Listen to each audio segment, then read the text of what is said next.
Ravenwell Manor had never been the scene of anything more dramatic than a mislaid umbrella at the end of a bridge party. Its owner, Mrs. Euphemia Ravenwell, was the kind of woman who could make even a tray of vol au vents seem like a civic duty. Her dinner parties were not so much social gatherings as reminders of how very well bred one might appear with a linen napkin and the right vowels. That Saturday evening, however, something went a little off script. At precisely 7:30, the guests had assembled in the drawing-room, Mr. and Mrs. Blythe, who believed punctuality the essence of class. Miss Lydia Forbes, whose inheritance was as small as her opinions were large, and Canon Weatherby, who attended all dinners that promised sherry before grace. Only one place remained conspicuously empty. "Still no sign of poor Mr. Calthorpe?" Mrs. Ravenwell inquired, though her tone suggested that poor referred to manners rather than circumstance. "No word at all," replied her butler, a tall, disapproving figure who had been in service so long he looked upholstered. The motor car was seen leaving the Feathers Inn shortly before 7. "That man will be the death of his own reputation," sighed Mrs. Blythe, meaning it kindly. Dinner was eventually announced at 7:45. Mrs. Ravenwell, after a glance at the mantel clock and a small tightening of her pearls, decided that cold consommé was less tolerable than an empty chair. Mr. Calthorpe, charming or not, would have to fend for himself. Conversation, in the manner of such households, flowed politely over the absence. Mrs. Blythe suspected a lady was involved. The way he looked at that hairdresser in the High Street, "I said to Harold at once," while Canon Weatherby ventured something about mechanical failure. By the time dessert arrived, the matter had settled into that comfortable middle ground between amusement and censure. Mrs. Ravenwell was just remarking that the salmon mousse had turned out better than expected, when her butler reappeared, this time without his usual air of orchestral calm. "Beg pardon, madam," he said. "Sergeant Malley is at the door. He asks that you might come down to the bridge." "The bridge?" Mrs. Ravenwell repeated faintly, as if the word belonged to the vocabulary of another class. "Yes, madam. He says he's found Mr. Calthorpe's motor car." 2 hours earlier, in the mild mist beside the Flaxby River, a black Wolseley stood angled oddly against the rail of the little stone bridge. The engine had long gone cold. A single headlamp glowed faintly like an eye, unwilling to close. Inside, Mr. Leonard Calthorpe leaned sideways in his seat, hands loose on the wheel, as though sleep had overtaken him midway through a sigh.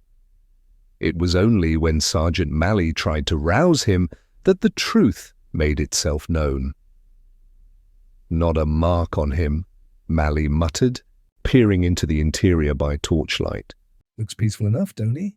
As if he just drifted off. The doctor summoned from his supper was less certain. "Peaceful, yes. But you don't generally fall asleep with the car keys still in your other hand." He bent closer, sniffed, frowned. "And unless I'm very much mistaken, that's the faintest whiff of bitter almonds." When Purbright received the telephone call, he was in his office at Flaxborough Police Station, contemplating a half-completed crossword and a cup of tea that had achieved the perfect temperature for regret. "Dead at the wheel, you say?" he repeated quietly to Sergeant Malley. "And no sign of damage to the car?" "None, sir. Clean as a whistle. There's talk it might be heart failure." "Talk usually arrives ahead of evidence," said Purbright mildly. "All right, Malley. Keep everyone calm. I'll be along directly." He replaced the receiver and regarded the crossword a moment longer. One clue, unnatural calm in social disorder, 9, remained unsolved. He smiled faintly. "Poison," he murmured. "Yes, that would fit." By the time he reached Ravenwell Bridge, the scene had been gently cordoned off. 2 constables stood in the damp, watching the river move under the arch like polished slate.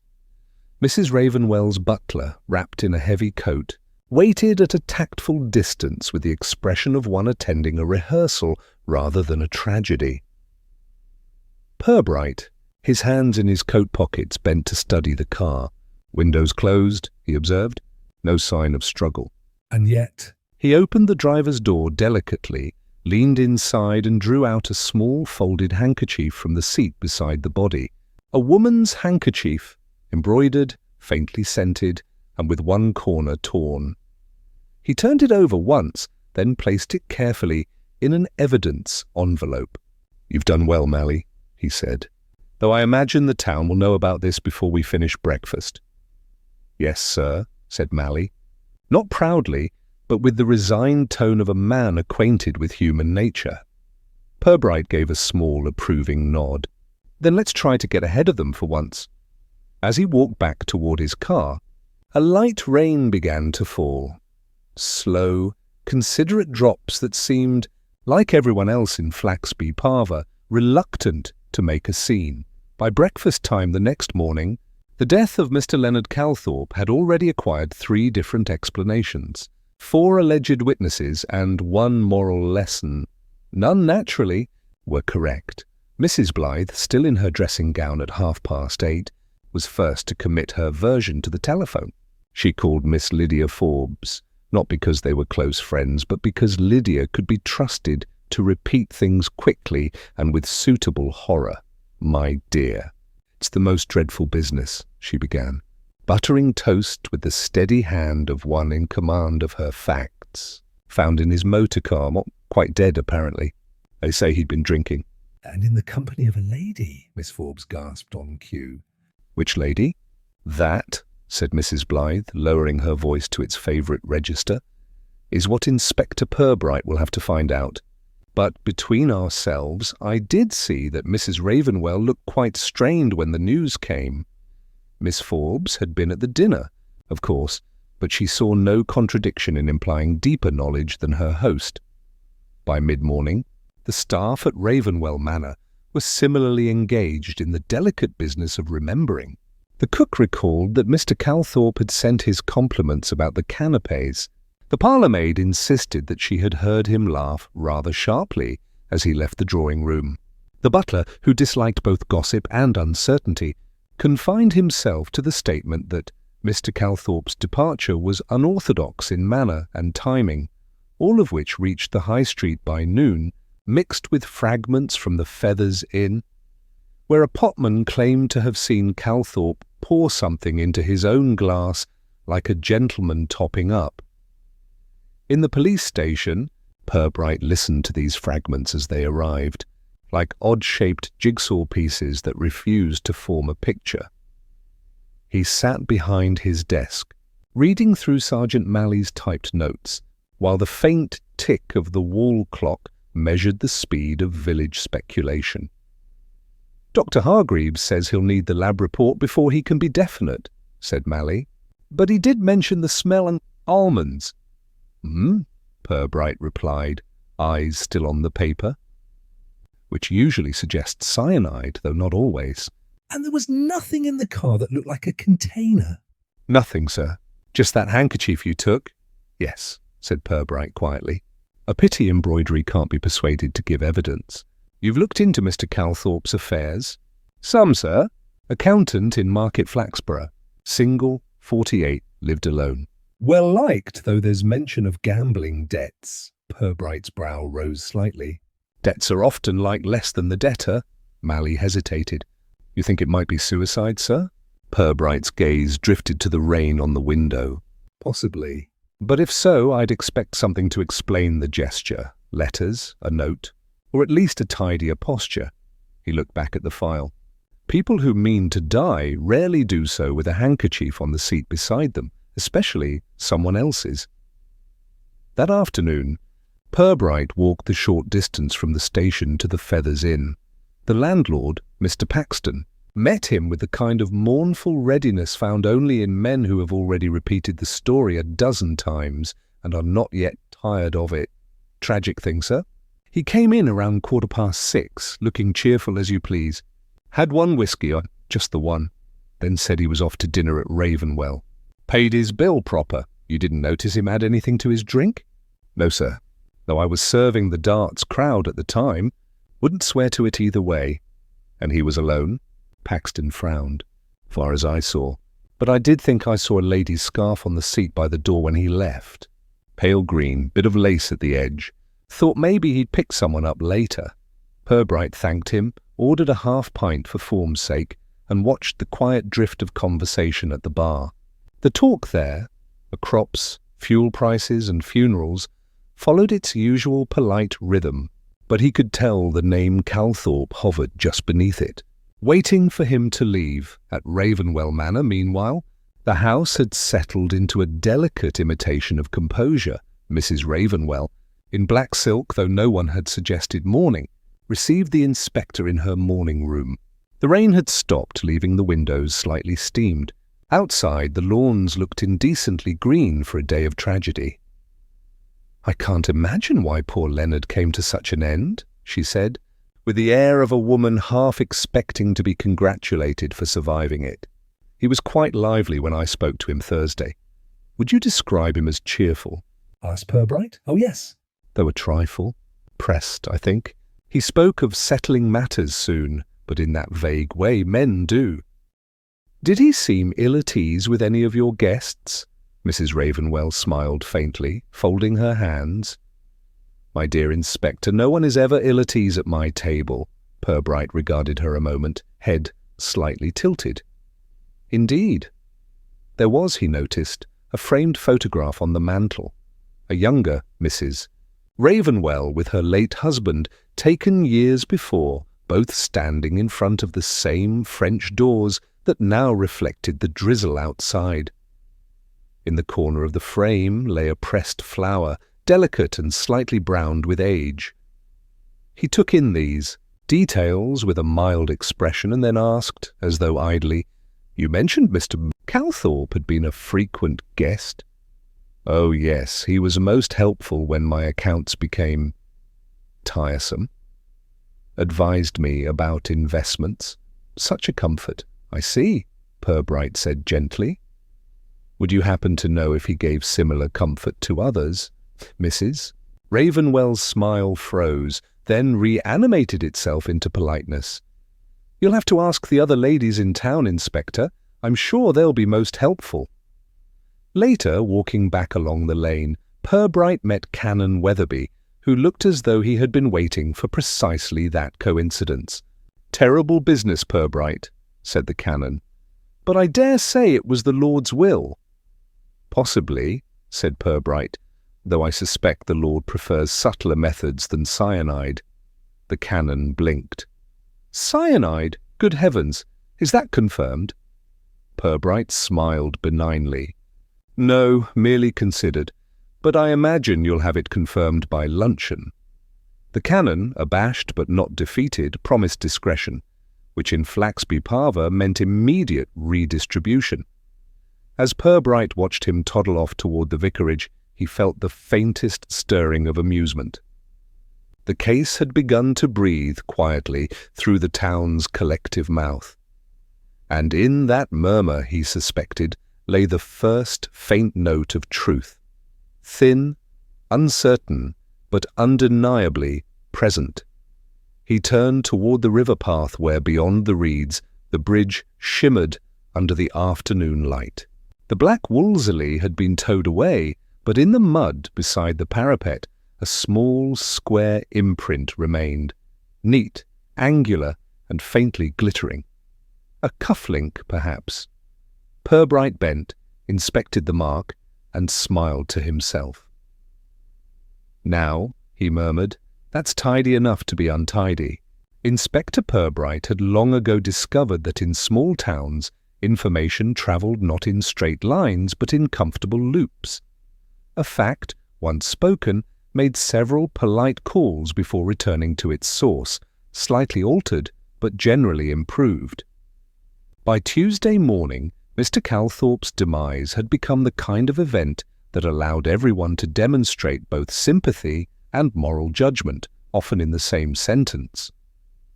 At Lund's Drapery and Haberdashery, Mrs. Blythe was explaining to a queue of 3 that she had always said Mr. Calthorpe's complexion looked unwholesomely ruddy. Miss Forbes, who happened to be buying thread at that moment, agreed gravely and added that Some men overcompensate for poor digestion with champagne. Meanwhile, the bank manager at the Midland and Northern was telling anyone who could be trusted that Mr. Calthorpe had been a touch creative in his business arrangements. The vicar's wife, on the other hand, preferred to call it a sad example of modern haste. Only Inspector Purbright seemed in no hurry at all. His first call of the day was at the office of Mr. Harold Blythe, solicitor and part-time moral compass of Flaxby Parva. Blythe's office smelled of leather, pipe tobacco, and mild superiority. He greeted Purbright with the solemn pleasure of a man about to be professionally confidential. "Terrible thing about poor Calthorpe," he said, indicating a chair. "A capable chap, if a little, well, expansive. Always too ready to do people favours." "Yes," said Purbright, sitting. "I imagine that sort of generosity can become tiring." Blythe nodded. "Indeed. In fact, he handled some of Mrs. Ravenwell's investments for a time. Perfectly legitimate, of course, but I dare say there were others, widows and such. It's astonishing how quickly women of a certain age begin to seek financial advice from men who smile too easily." Purbright made a small note in his pocketbook. "Did he owe you money, Mr. Blythe?" The solicitor looked startled. "Good heavens, no. I merely mention it as a type." "Yes," said Purbright mildly. "Types can be very useful." At the police station, Sergeant Malley was already waiting with a manila folder and an expression of achievement that fell just short of smugness. "Found something in his ledger, sir. The bank sent copies, regular withdrawals of £50 every fortnight for the past 6 months, all to cash, no corresponding deposits. And here's the interesting bit. The last one was drawn the day before the dinner at Ravenwell." "£50?" murmured Purbright. "Rather a generous allowance for a bachelor." "There's more," said Malley. "Dr. Hargreaves phoned. The labs confirmed cyanide. Lethal dose, probably ingested about half an hour before death. No trace of alcohol." "So he didn't poison himself after a cheerful whiskey," said Purbright. "He was already poisoned when he ordered it." "Could it have been in the drink?" Purbright shook his head. "No, the landlord and potman are both alive. And besides, Calthorpe was no fool. He'd have noticed." Malley frowned. "Then when?" "That," said Purbright, reaching for his hat, "is what the ladies of Flaxby Parva will tell us. Indirectly, of course." His next visit took him to Rosemead Cottage, where Mrs. Blythe received him in an apron that was more symbolic than functional. "Oh, Inspector, how dreadful it all is," she began before he had even sat down. "To think we were dining only a few yards from a corpse. You must be quite worn out." "Not unduly," said Purbright, accepting a cup of tea. "I wondered, Mrs. Blythe, if you recalled anything peculiar about that evening. Perhaps something said between the guests." She frowned, the way one does when recalling the exact shade of an old scandal. "Well, there was that remark about the lawn." "The lawn?" "Yes. Miss Forbes mentioned how splendid it looked by moonlight, and Mr. Calthorpe laughed. A rather unpleasant laugh, if I may say so." Mrs. Ravenwell looked quite frozen for a moment. "Of course I assumed it was nothing." "Assumptions," said Purbright, "are the backbone of village life." He rose to go, but paused at the door. "One last question. Had Mr. Calthorpe ever paid you a visit alone?" Mrs. Blythe blinked. "Good heavens, no. Harold would have objected." "Quite," said Purbright. "So he didn't need to." Later that afternoon, Miss Lydia Forbes proved even more forthcoming, though with the distracted self-regard of someone accustomed to speaking for the record. "Oh yes, Mr. Calthorpe and I were acquainted," she said, arranging her shawl. "He advised me once about shares. Utterly charming, though I must admit he sometimes forgot appointments. Men who handle money always do. It's part of their charm. Did you ever invest through him?" "Only once, in a small way. A friend of mine suggested it might be Advantageous. Purbright smiled. Would that friend have been Mrs. Ravenwell by any chance? Miss Forbes coloured faintly. One doesn't like to name names, Inspector. One seldom needs to, he said gently. As he left, he noted a framed photograph on her mantel. A seaside view, a pier, a figure half in shadow. In the corner of the frame, a torn scrap of lace was pinned behind the glass. Pale green. He stood looking at it for a moment, then gave a small, courteous nod to himself. That evening, in his office once more, Purbright sat writing out a list in neat, looping script. Poison administered before dinner. No alcohol in system. Therefore, deliberate deception at inn. Handkerchief with torn corner, feminine. Mrs. Ravenwell's financial comfort. Miss Forbes's lace and evasions. He drew a line beneath and wrote, human weakness as common currency. Mally entered with the cautious air of a man interrupting a thought. Doctor's report again, sir. One more thing. Faint traces of face powder on Calthorpe's lapel. Expensive sort, apparently. Purbright smiled faintly. There's a particular economy in vanity, Mally. It leaves fingerprints. When the station clock struck 9, he put his papers away, extinguished the light, and stood a moment at the window. The town beyond was quiet, its windows glowing softly through mist. In the faint reflection, his own face looked as unreadable as ever. Personal matter, he murmured, almost kindly. Always is. And with that, he left the station, closing the door with the sort of care one reserves for delicate machinery, or perhaps for the truth. By Thursday, the town of Flaxby Parva had achieved that delicate equilibrium between grief and entertainment. The death of Mr. Leonard Calthorpe had ceased to be a tragedy and become something far more sustaining, a conversational franchise. Even the weather seemed to approve. A low, pearly fog lingered over the high street, encouraging indoor speculation and the polishing of half-truths. In the Feathers Inn, the darts players spoke of cyanide as confidently as if it came in tins beside the polish, and in Rosemead Cottage, Mrs. Blythe had just decided that she might be the story's moral centre. She told herself quite sincerely that she had only the purest motives in calling the police station. Better to be open, she told her husband, who groaned audibly behind his newspaper. If one knows something, one must speak. Knowing, said Mr. Blythe without looking up, isn't your difficulty, dear. It's deciding what qualifies. At the police station, Mrs. Blythe to see you, sir, said Sergeant Mally, looking faintly alarmed. Purbright put down his pen with the patience of a man about to receive a musical performance. Ah, then we must prepare for revelation. Mrs. Blythe entered with the brisk composure of one offering vital evidence but expecting to be thanked for it. Inspector, she began, lowering herself into the chair opposite him, I have something to say about that poor man's death. It has troubled me dreadfully. Purbright nodded gravely. I'm very glad to hear it. Most people in town have enjoyed it. She blinked. Enjoyed? Purely conversationally, he assured her. Now what has occurred to you?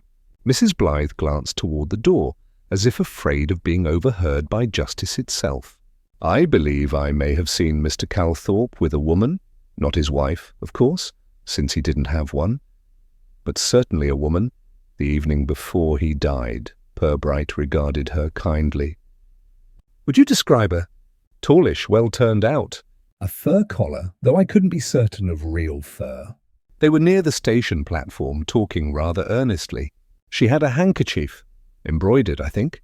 Purbright allowed a small pause. Mrs. Blythe, are you certain you saw this? Her certainty faltered. Oh, well, Harold says I might have seen it in the Gazette instead. They printed something about witnesses. I see, said Purbright. And when you read that report, did the lady also have a green lace scarf? Oh, yes, precisely that. said Mrs. Blythe eagerly, then coloured faintly as his expression remained gently blank. Oh dear, you put things so— Clearly, Inspector, it's a professional defect, he said. You've been most helpful, she brightened. Then it was significant? Immensely, Purbright said with a politeness that could have meant anything. When she had gone, Mally came in, holding a sheaf of new statements. That makes 5 different witnesses who saw a mysterious woman with the deceased, sir. 5? Purbright raised an eyebrow. In a town with only 3 worth looking at. Statistically ambitious, Mally smiled awkwardly. It's all second-hand, mostly. Mrs. Blythe seems to be the original source. Indeed, she's the only resident who can start a rumour without leaving home. That afternoon, a small commotion arose when Miss Lydia Forbes marched into the station. Fluttering indignation and perfume in equal measure, Inspector. I must protest the insinuations flying about, she declared. Someone has been saying I was seen with Mr. Calthorpe before he died. It is outrageous, Purbright rose politely. And yet you have come here, Miss Forbes, which suggests the accusation was accurate enough to alarm you, she faltered. I merely wish to defend my reputation, right, of course. Then allow me to clarify. We have no evidence connecting you to Mr. Calthorpe's death, only to his company. That's hardly a crime. No, Purbright agreed. Though in Flaxby Parva it may soon be made one, Miss Forbes pursed her lips. He was helping me with an investment. Nothing improper. Ah, said Purbright. The same sort of help he provided Mrs. Ravenwell? She flushed scarlet. I wouldn't know about that woman. Few people do, said Purbright mildly. That's what makes her interesting.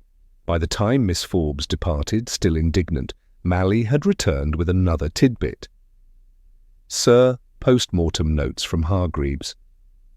There's a small bruise on the back of the victim's neck and could be from a blow or a fall. He can't be sure, Purbright considered. If it were a fall, he'd have fallen forward. But the car seat shows no marks. A blow, then. Light, perhaps, just enough to keep him still while something was slipped into his drink or food.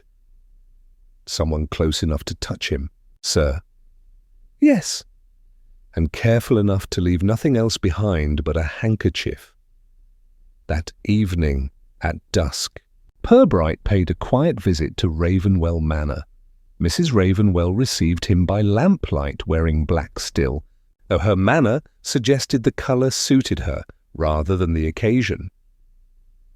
I suppose this dreadful business must be nearly concluded, Inspector, she said. I do hope you'll clear things up before the garden party season begins. I'll do my best, said Purbright.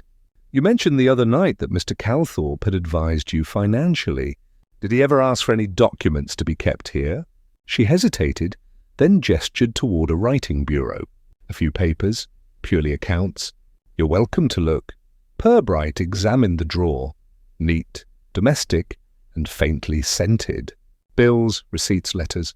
Among them a small envelope unsealed, bearing the name Lydia F. inside, lay a single page. My dear L, do not worry. I have destroyed the original ledger. No one else knows. We are safe now. The signature was L.C. Purbright, replaced it carefully, closed the drawer, and turned. Mrs. Ravenwell, he said, did you ever notice whether Mr. Calthorpe wore cufflinks? She blinked. Always. Silver, I believe. Why do you ask? One seems to have gone missing. When he left, the fog had thickened over the drive, muffling the crunch of gravel. He paused beneath a lamp and took from his pocket a small object wrapped in tissue. The cufflink found by the bridge. It bore a faint engraving. R.M. not L.C. He looked toward the darkened manor house, a small smile tugging at the corner of his mouth. Mrs. Ravenwell, he murmured, your taste in monograms is surprisingly generous. Inspector Purbright had long believed that objects, unlike people, never lied, though they sometimes required translation.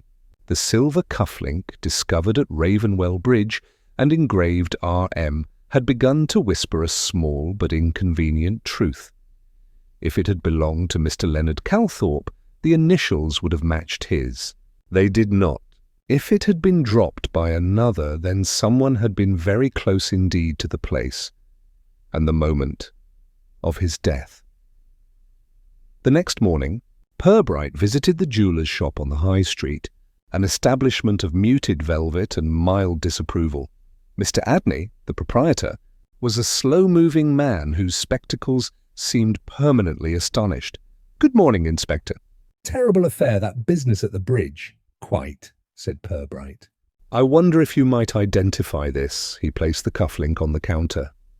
The little silver disc gleamed faintly in the morning light. Mr. Adney adjusted his glasses. Ah, classic design. Local commission, I think. "I've made a few pairs like this myself. Let me see. The initials RM, that would be—" He paused, the pause of discretion rather than ignorance. "Yes?" Possibly Mrs. Ravenwell's late husband, Robert. "I recall doing a set for her, 10 years ago. A gift for their anniversary." "Interesting," said Purbright, pocketing the cufflink. "I imagine they were a close couple." Mr. Adney's eyebrows rose a fraction. "In the way long marriages often are, Inspector, civil, weatherproof, and not without draft. Back at the station, Sergeant Malley was poring over bank records like a man translating hieroglyphs.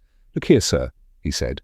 "Calthorpe had several private clients, small investments, mostly women, widows, retired ladies. The sums add up to quite a lot. But the ledgers show missing pages." I think he destroyed them before his death. Possibly under persuasion, murmured Purbright. Mrs. Ravenwell's one of the names that turns up most often. Large withdrawals to her account. "Then Miss Forbes, smaller but regular." Purbright nodded. "It begins to look less like generosity and more like a tidy little circle of dependency." Malley hesitated. "Could they all be victims, sir?" Purbright smiled faintly. "In Flaxby Parva, everyone is both victim and accomplice. It saves time." That afternoon he returned to Ravenwell Manor, timing his visit between luncheon and bridge, or was the hour least convenient for evasions. Mrs. Ravenwell received him in a mauve afternoon gown that seemed designed to harmonize with regret. "Inspector, you do keep returning. I hope you're not making me a suspect in my own misfortune." "I make no one a suspect, madam," Purbright said pleasantly. "They usually volunteer." She laughed a little too brightly. "You're teasing. But do tell me, have you made any progress?" "Some," he said. "This cufflink, for example." He placed it on the table between them. "Recognize it?" Her eyes flickered. "Why, yes." "My husband's. It must have been in the car." "Leonard sometimes wore them, I think." Purbright inclined his head. "How considerate of him to commemorate your husband while dining in your company." Colour rose to her cheeks. "I meant, of course, that he might have borrowed them." "Men who borrow another man's cufflinks," said Purbright gently, "are rarely lent them." For a long moment, only the clock in the hallway marked the silence.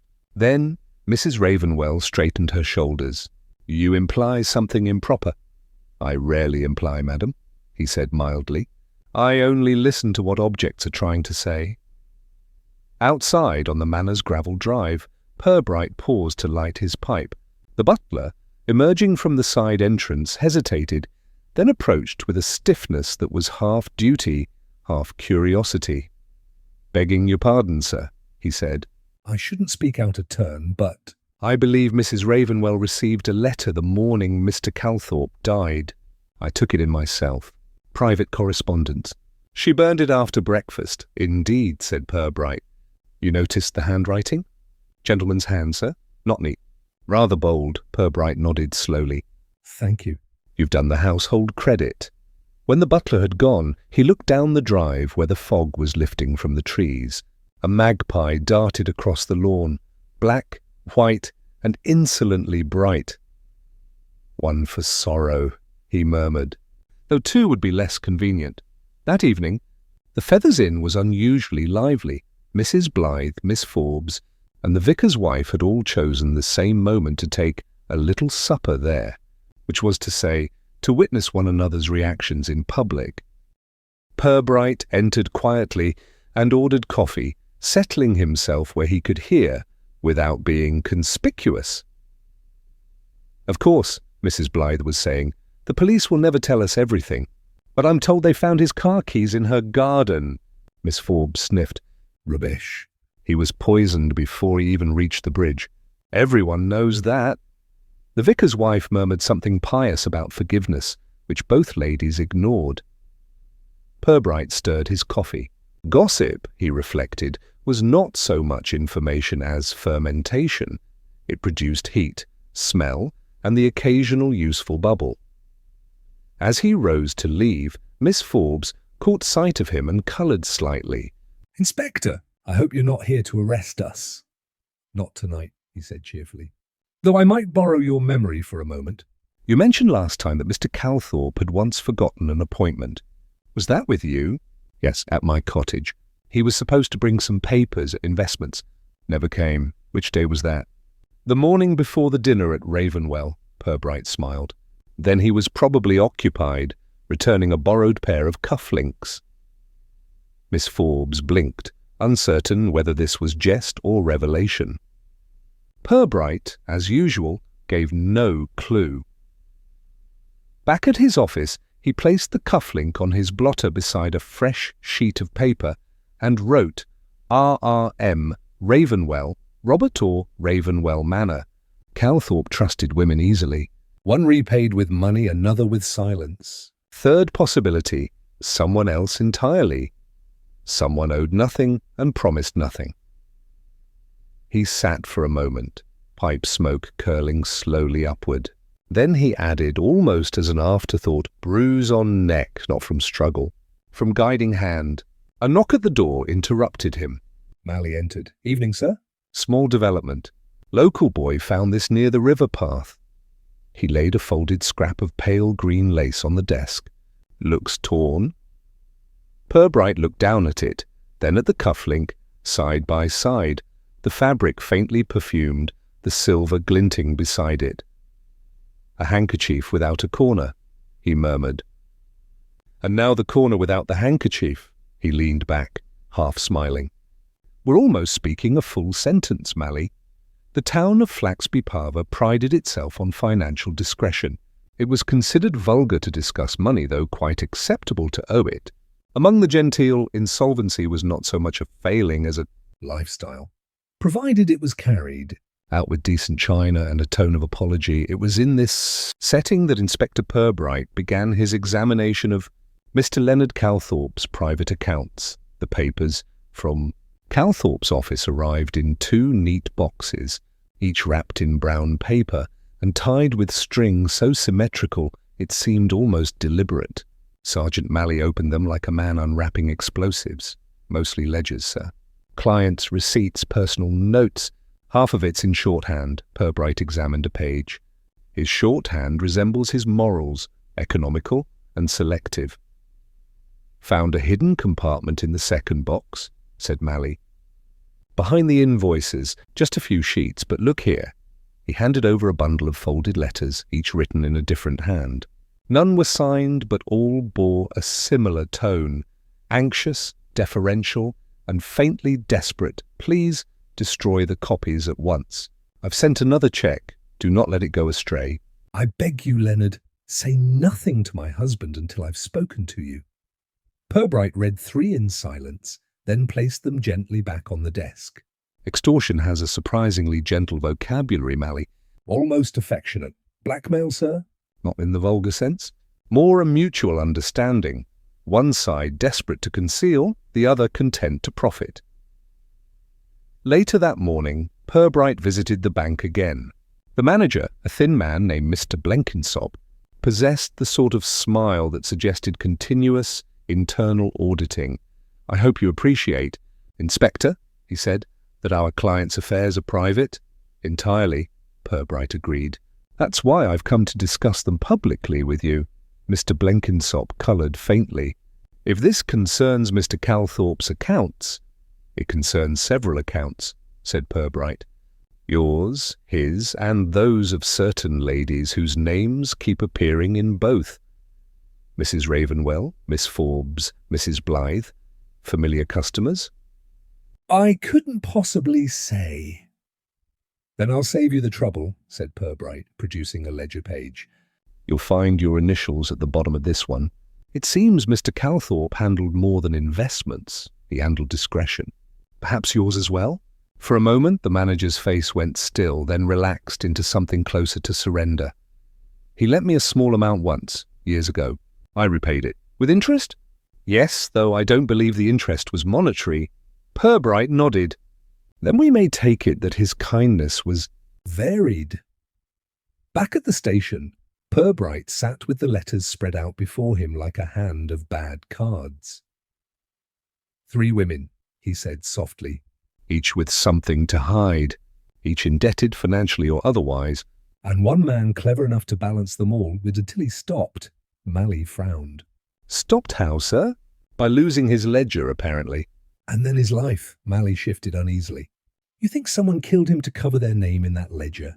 Or to erase a debt written elsewhere, said Purbright.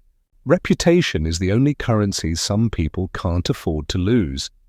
That afternoon, Purbright made a call on Miss Lydia Forbes. She received him in her parlour, which looked less like a living space and more like an exhibition of determined thrift. Lace antimacassars, glass doilies, a smell of furniture polish and worry. Inspector, she said with a forced brightness. You must be quite weary of this dreadful business. I am never weary of dreadful business, said Purbright. Only of cheerful explanations, she fluttered. You think I'm concealing something?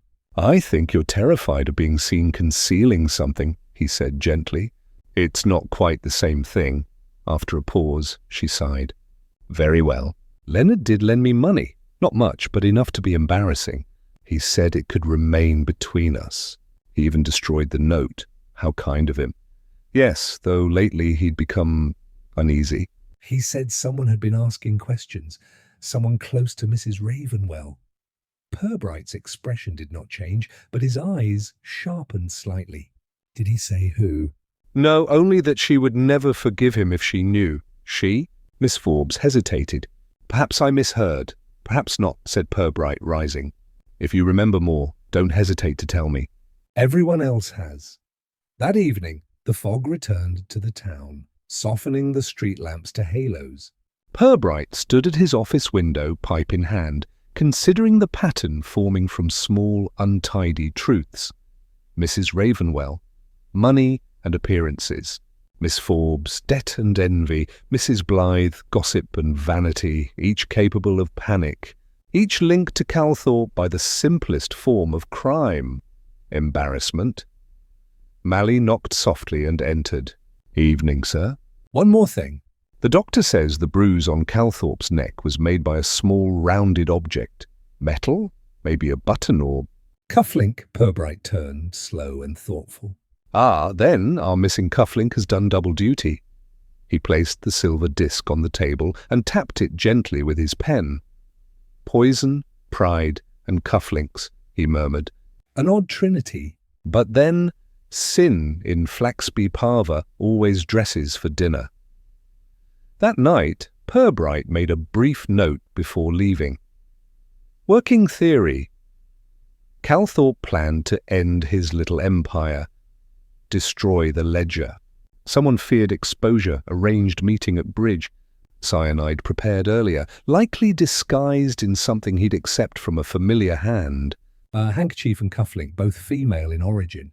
No real passion, only panic. He set down his pen, pocketed the cufflink, and extinguished the light. Outside, the town slept under fog, neat and undisturbed, exactly as it liked to appear. The evening air at Ravenwell Manor carried a scent of damp boxwood and unfinished business. From the upper windows, the lawns looked theatrically innocent, the kind of landscape that could host either a summer fete or a crime. Depending on the lighting, Inspector Purbright preferred the latter. He had returned under the unassuming pretext of reviewing statements with Mrs. Ravenwell, though his real interest lay somewhere between her rosebeds and her conscience. Mrs. Ravenwell received him with that composed weariness unique to people who mistake attention for persecution. "Oh, Inspector," she sighed, "must we go through it all again? I've told you everything." "Almost everything," Purbright said pleasantly. "But I find small details have a habit of growing up overnight." She smiled tightly. "Then I shall try not to water any." "I should be grateful," said Purbright, and his mildness was so disarming that she didn't quite register the insult until he was already walking toward the French doors. "May I step outside for a moment? I prefer my thinking to be supervised by plants," she gestured stiffly. "As you wish." The gardens of Ravenwell had once been a local wonder.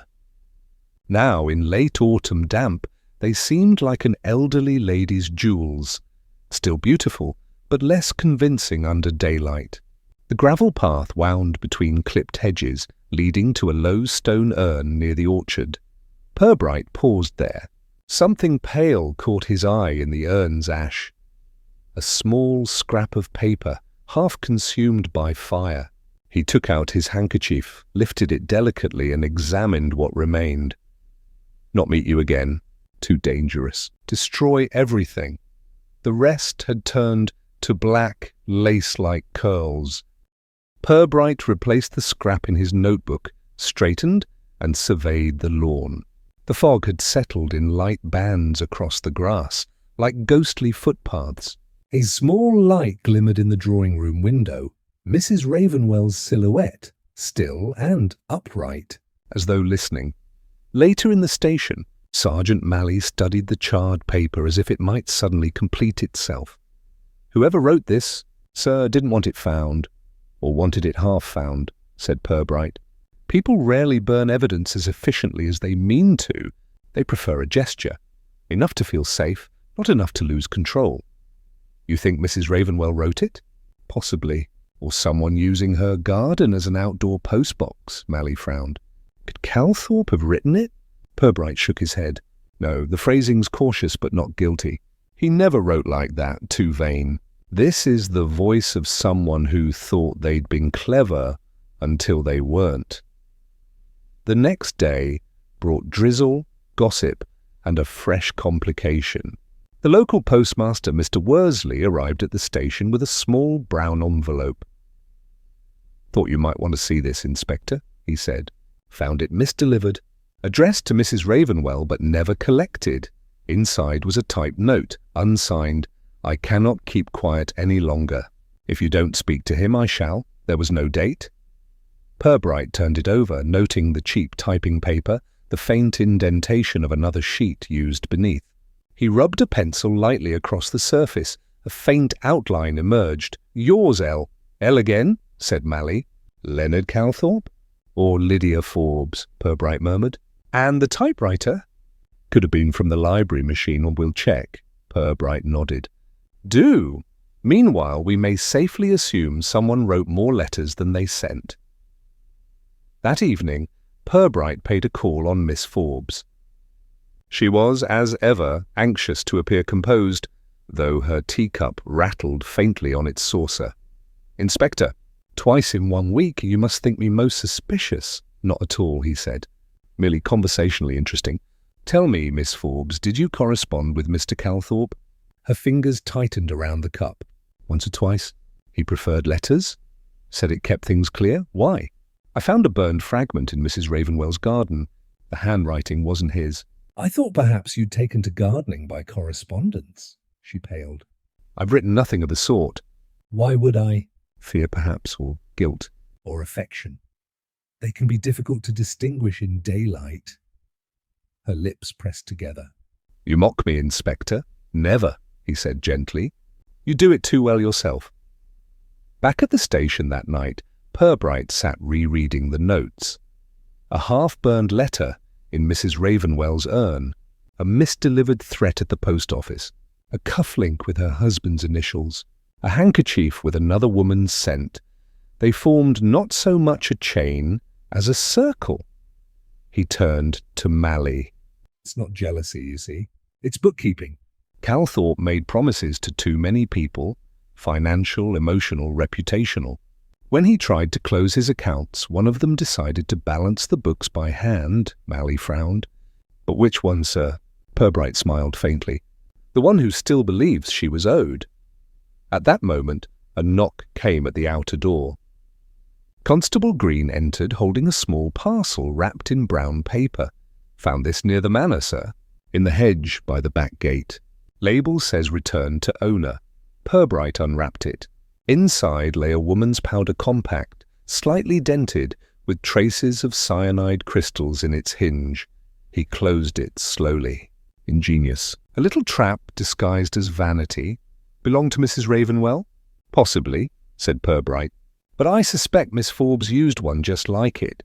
He looked up, eyes thoughtful. "A lady's weapon, Mally. Portable, polite, and perfectly deniable." He placed the compact beside the cufflink and the green lace. 3 small items glinting faintly under the lamp, as delicate as lies and twice as durable. Outside, the fog pressed close to the windows, turning the town into a grey map of secrets. Purbright gazed at the objects a moment longer, then murmured to himself, almost amused, "Gentlefolk and their accounts. Always balancing, never paying." He extinguished the lamp. The garden at Ravenwell slept again, but something within its silence was beginning. At last, to stir. Inspector Purbright had never been a man for quick conclusions. He trusted time, observation, and the peculiar clarity that arrived between midnight and dawn, when human nature showed itself in outline rather than disguise. That night, the lamplight in his small office burned long after the rest of Flaxby Parva had retired into its comfortable self-regard. The 3 objects lay before him on the desk: the silver cufflink, the torn green lace, and the powder compact, each one telling a fragment of a story too polite to speak aloud. He filled his pipe, struck a match, and let the first curl of smoke rise like a thought-finding form. The trouble with genteel wickedness, he reflected, was that it seldom looked wicked. Men like Calthorpe were tolerated precisely because they sinned so elegantly. He did not threaten or coerce. He merely suggested, advised, and reassured, until those reassured discovered themselves delicately cornered. In Flaxby Parva, that sort of cruelty was almost a public service. Mrs. Ravenwell, for instance, had probably never considered herself complicit in anything so vulgar as blackmail. She would have called it gratitude, the natural reward of a gentleman's attentions and good financial sense.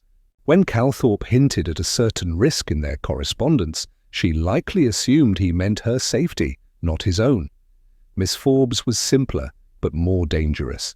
There was in her the sharp hunger of a woman who has grown too accustomed to admiration without substance. A little debt, a little humiliation, both easily kindled into hatred once affection cooled. As for Mrs. Blythe, she was a bystander in love with catastrophe, forever drawn to the edges of scandal without quite stepping in. Her imagination, unchecked, might yet serve as both weapon and witness. He rose, stretched, and walked to the window. The street outside was nearly empty. Only the constable on his late round, a shadow against the lamplight. Somewhere in the distance, a church clock sounded 1. He turned back to his notes and began to write, his script slow and careful, as though addressing the town itself. The poison, administered by a familiar hand, with small deceit. The bruise, assistance rather than struggle. The cufflink, trace of proximity, sentiment misplaced. The letter, fear disguised as virtue. Then he paused, pen above paper, and added, the motive, not money, Not love, pride. He underlined it once. At 2 o'clock, Mally tapped softly at the door and entered, looking apologetic. "Couldn't sleep, sir." "Thought you might be here. Excellent timing," said Purbright. "You can share the insomnia," he gestured to the desk. "What do you make of that compact?" Mally examined it warily. "Ingenious, like you said. Poison could have been hidden in the powder. 1 press and, well, enough to finish a man." "And yet," said Purbright, "it wasn't found in Calthorpe's car. It was discarded near the garden gate, which means whoever used it did so before he reached the bridge. So he was poisoned at the house?" "Not exactly." "He left the dinner before eating much. Cyanide works quickly but not instantly. Whoever gave it to him must have known that. Just enough delay to let him drive away, alone, and die conveniently elsewhere. Mally frowned. That's a clever sort of cruelty. Cruelty often prides itself on neatness, said Purbright. Especially among gentlefolk. He sat back, the lamplight soft on his face. Let's consider the timing.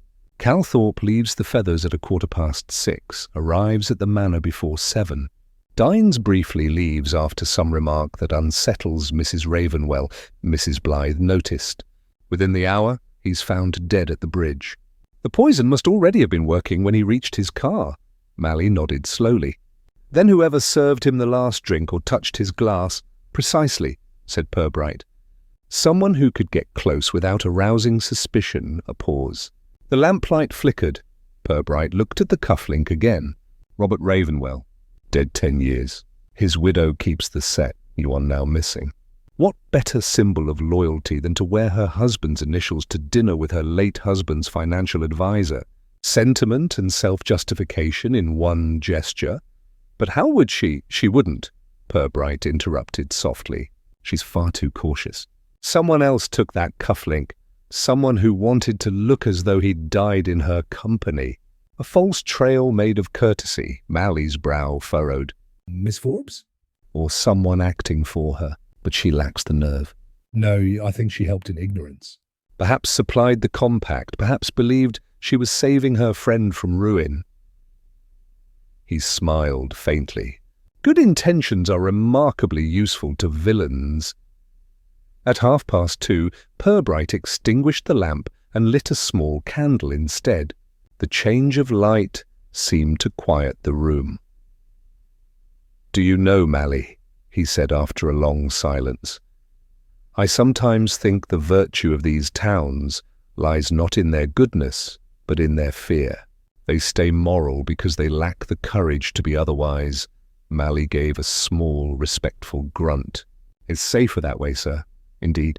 But once in a while, someone brave enough to sin appears, and the whole parish panics. He opened the drawer and drew out the scrap of burned letter from the garden urn. Under the candle, the words glowed faintly.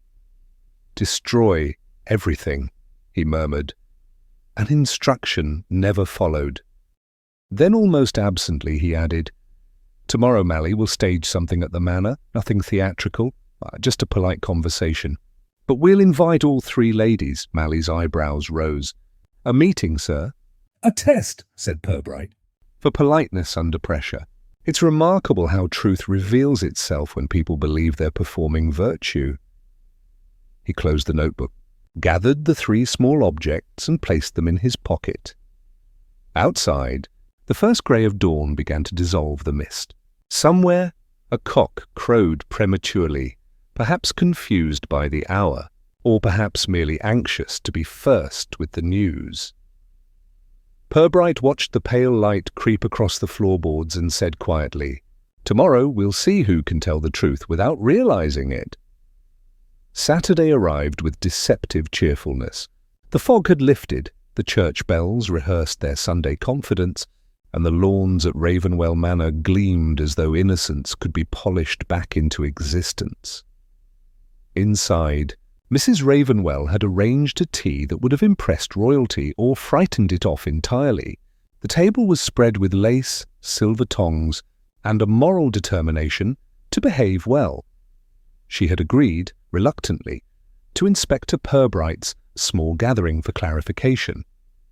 Present were Mrs. Ravenwell herself, Miss Lydia Forbes, looking pious and powdered, and Mrs. Blythe, whose eyes glittered with the thrill of being near an investigation that was almost, but not quite, about her. Purbright, standing by the window, seemed more host than policeman. "My dear ladies," he began in his mildest tone, "thank you for indulging me. I've asked you here because, as you know, Mr. Leonard Calthorpe's death remains something of a puzzle. And puzzles," he smiled faintly, "are best solved in company." Mrs. Blythe beamed, ready for a parlour game. Miss Forbes looked faintly alarmed. Mrs. Ravenwell stirred her tea with queenly precision. "I assure you," said Mrs. Ravenwell, "none of us can add anything to what has been said." "Ah," said Purbright, "it is precisely what has been said that interests me." He moved to the sideboard and laid out 3 items: the silver cufflink, the scrap of green lace, and the powder compact. Each object caught the light as if recalling its own scene. "Small things," he said. "But they have clearer memories than we do." Mrs. Blythe leaned forward eagerly. "Oh, the cufflink! I heard it was found at the bridge." "It was," said Purbright. "Curiously engraved, R.M." Mrs. Ravenwell gave a soft, controlled laugh. "My husband's initials. Leonard must have borrowed it, perhaps for luck." "How thoughtful," said Purbright. "To wear another man's initials to dinner with his widow." A silence drifted across the table, broken only by the faint tick of the clock. Mrs. Blythe began to say something sympathetic, but caught herself. Miss Forbes dabbed at her lip with a trembling napkin. Purbright continued, still gently. "The cufflink, you see, was found pressed into the skin on the back of Mr. Calthorpe's neck. The mark of a guiding hand, not violent, almost tender." Mrs. Ravenwell's teacup paused midway to her lips. "Then the poison," Purbright went on, "which was administered in a small dose before he left the house, likely mixed with sugar. Cyanide disguises itself poorly otherwise. The instrument, I think, was this compact." He held it up. "A clever device. Just enough dust left in the hinge to prove its mischief." Mrs. Blythe made a small, horrified sound. Miss Forbes drew a sharp breath. "Surely you don't mean—" "I mean," said Purbright, "that someone present that night had access to both cosmetics and confidence, and perhaps believed she was performing an act of mercy." Miss Forbes rose half an inch from her chair, colour flooding and retreating in equal measure. "I swear to you I never touched that man's drink." Mrs. Ravenwell mixed it herself. The remark hung there, fluttering like a curtain in a draught. Mrs. Ravenwell's eyes hardened. "That is a wicked lie." Purbright, without altering his tone, said, "Curious? Because only one person here has admitted to handling that compact." Miss Forbes stammered. "She asked me to bring it. Said she'd dropped hers and needed to fix her face before dinner." Purbright nodded slowly. "And you did? You fetched it from her room?" "Yes." "She gave it back after. Said she'd hardly used it." "I thought nothing of it." "Of course not," said Purbright gently. "We rarely think much of the small errands we run for people we admire." Mrs. Ravenwell turned to him, her composure cracking just enough to show the steel beneath. "Inspector, I suppose you imagine I poisoned Leonard out of pique? Ridiculous. I had no reason." "No reason?" Purbright repeated, almost kindly. "He had destroyed the ledgers, yes, Iders, but not before hinting he'd kept copies. Copies of letters, of payments, of names. He was going to start again elsewhere, perhaps abroad. You would have been his last souvenir." She rose, trembling slightly, but proud still. "You have no proof?" "Proof?" said Purbright. "No, not the sort you mean. Just an observation." He stepped closer, lowering his voice so that the words reached only her, though the others listened as if to music. "When Mr. Calthorpe's car was found, there was a folded handkerchief beside him, embroidered, faintly scented and missing one corner. You told me it was yours, that you lent it to Miss Forbes earlier in the week." "Yes," she said defiantly. "Then you'll be relieved to know," he said, opening his notebook, "that the missing corner was found yesterday, in the urn by your rose-bed, half-burned, clinging to the edge of a letter in your handwriting. For a heartbeat, she did not move. Then her hand trembled just once, a small silver teaspoon rattling against the saucer. It was enough. Mrs. Blythe gave a small cry. Miss Forbes covered her mouth. Mrs. Ravenwell lowered herself back into her chair, her poise now something hollow and exhausted. When she spoke, her voice was low but steady. "He said he would ruin me." "Not for money, for amusement." "Said he'd make the letters public." "I couldn't endure it. I only meant to stop him." "Frighten him." "Cyanide rarely frightens for long," said Purbright quietly. She gave a faint, bitter smile. "He deserved it." "Possibly," said Purbright. But the law prefers to manage its own judgments. He gestured gently toward the constable waiting at the door. Mrs. Ravenwell will accompany you, Mally. No need for spectacle. As she rose, she looked at Purbright. You've no idea what it's like, living off other people's decency. Purbright inclined his head. I see it daily, madam.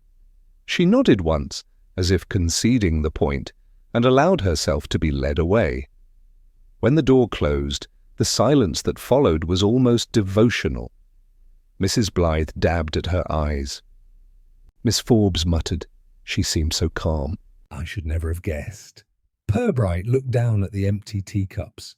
That, he said softly, is the advantage of good breeding. He pocketed the cufflink and the compact, gave a small, courteous bow, and stepped out into the sunlight, which had the decency to appear faintly ashamed. Inspector Purbright was not fond of triumph. He found it untidy. It required gestures, statements, and other forms of noise. So when the report of Mrs. Euphemia Ravenwell's confession appeared in the Flaxby Parva Gazette, he declined to give interviews or quotes. He merely noted with dry satisfaction that the paper had spelled cyanide correctly. But in the privacy of his office late that same evening, he opened his notebook and began the part he considered most important, the reconstruction. He wrote it as though to himself, for the record, and perhaps for his conscience. The facts. Mr. Leonard Calthorpe, age 48, accountant, found dead in his motor car by Ravenwell Bridge. Cause of death, cyanide poisoning.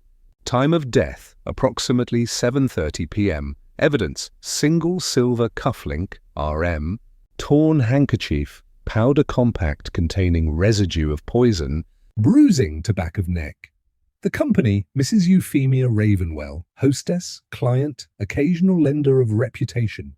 Miss Lydia Forbes, friend investor, emotional auxiliary, Mrs. Blythe, observer, gossip, unwilling chronicler. The method? Poison concealed in face powder, transferred to sugar bowl on Mrs. Ravenwell's dressing table, then mixed, unknowingly, into Calthorpe's tea before dinner. Bruise caused not by violence but by steadying hand, someone easing him into his car when dizziness began. The motive? Fear of exposure, not money but loss of respectability, the single currency that mattered. Purbright paused, tapping the pen lightly against his chin. He could almost see it again, the entire sequence, quiet as clockwork. Calthorpe arriving early, confident, carrying perhaps a letter or two, meant to unsettle.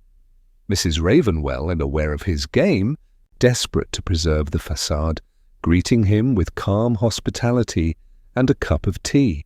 Somewhere in that brief civility the sugar turned to poison. He likely felt the first symptoms as he left the house, a faint dizziness, a sour taste.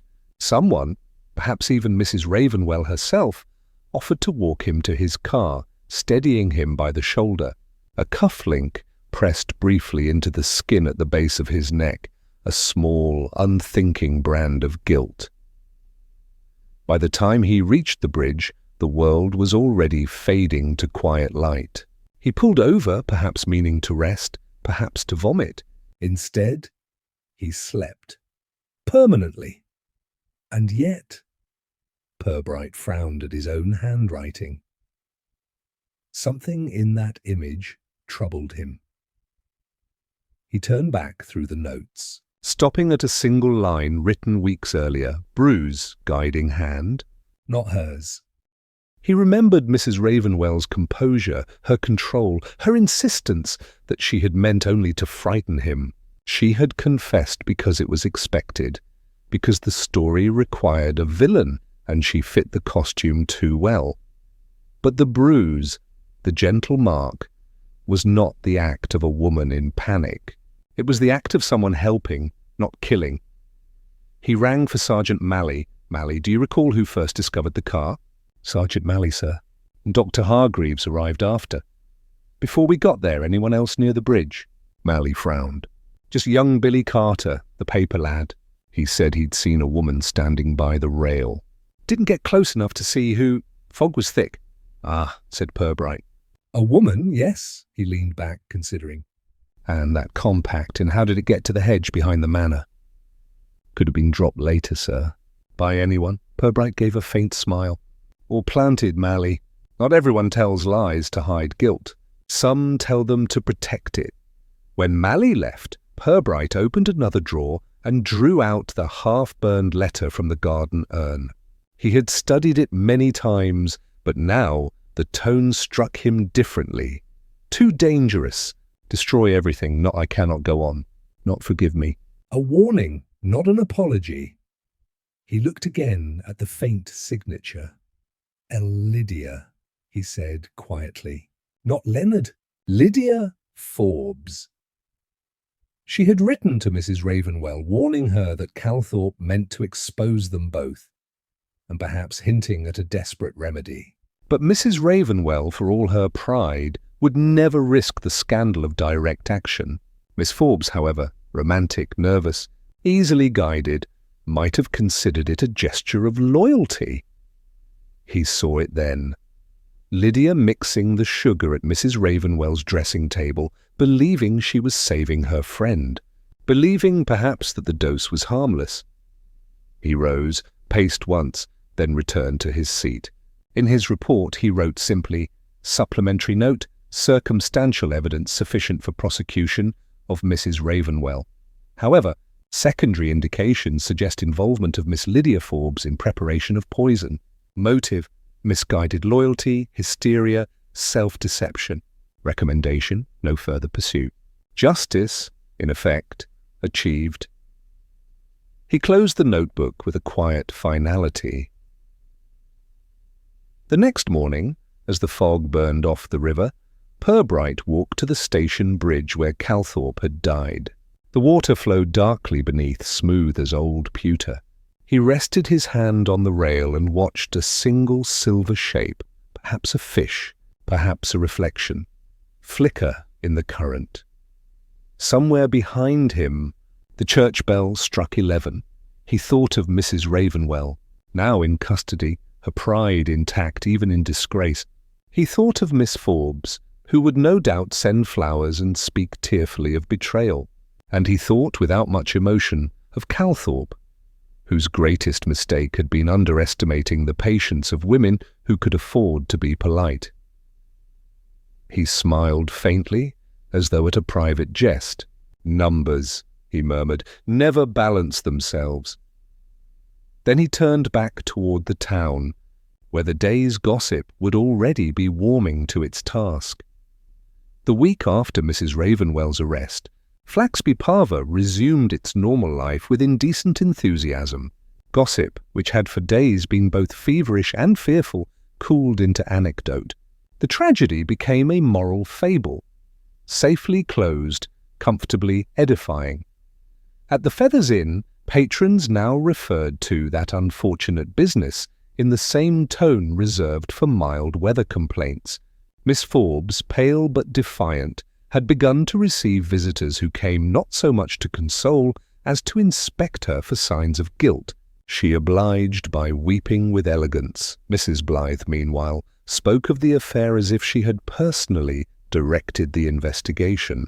The inspector told me everything, she assured anyone too polite to contradict her. He said my intuition was the key. Of course, I can't discuss detail, official secrets. Flaxby Parva adored her for it. At the police station, Inspector Purbright sat at his desk, signing off the last of the paperwork. The statement from the Crown Prosecution Service was brief. Sufficient evidence to charge Mrs. Ravenwell. Further proceedings pending. He knew, however, that it would never reach trial. The woman's health, or pride, would fail first. Sergeant Mally entered with a cup of tea. "Everything wrapped up, sir?" "Neatly enough," said Purbright. Mally hesitated. Do you think she really meant to kill him? Purbright smiled faintly. "Meaning's a dangerous luxury, Mally. Intent and result seldom dine together." He sipped the tea, found it slightly too sweet, and added, "Besides, she's guilty enough, if not of murder." Then of manners. That afternoon, He walked through the market square. The fog had given way to a thin, apologetic sunshine. The town looked freshly washed, though nothing had truly changed. Mrs. Blythe nodded to him from the florist's. "Inspector, so relieved the whole ghastly affair is over." "You must feel very proud." "Pride," said Purbright, "is best left to the innocent." She blinked, uncertain whether she'd been complimented, and chose to smile anyway. A group of schoolchildren passed, laughing, their voices thin in the crisp air. From the bakery came the smell of fresh bread. From the churchyard, the sound of raking leaves. The world, it seemed, had decided to forgive itself. That evening, Purbright sat by the fire in his modest rooms above the station, a book open on his lap, and the cat from next door sleeping on the windowsill. He had not yet replaced the 3 small objects on the evidence shelf, the cufflink, the lace, the compact. They lay on the table beside him, ordinary now, stripped of significance. He studied them a moment, then returned to his book. After a few pages, he found himself smiling at a line and said aloud, to no one in particular, "People are such tidy liars." The cat twitched an ear, unimpressed. Outside, the church bell struck 9. In the houses of Flaxby Parva, curtains were drawn, teacups rinsed, radios tuned softly to the evening news. No one spoke of Mr. Leonard Calthorpe any more, except to mention the inconvenience of delayed accounts. Life had resumed its gentle deceit. Small scandals, quiet kindnesses, the occasional act of charity that hid a little cruelty beneath. as it always had. Purbright closed his book, stood, and extinguished the lamp. The room fell into soft shadow, the fire whispering faintly as it sank. Tomorrow there would be other letters, other whispers, other small mysteries of human behaviour, dressed as decorum, and he, patient as ever, would listen.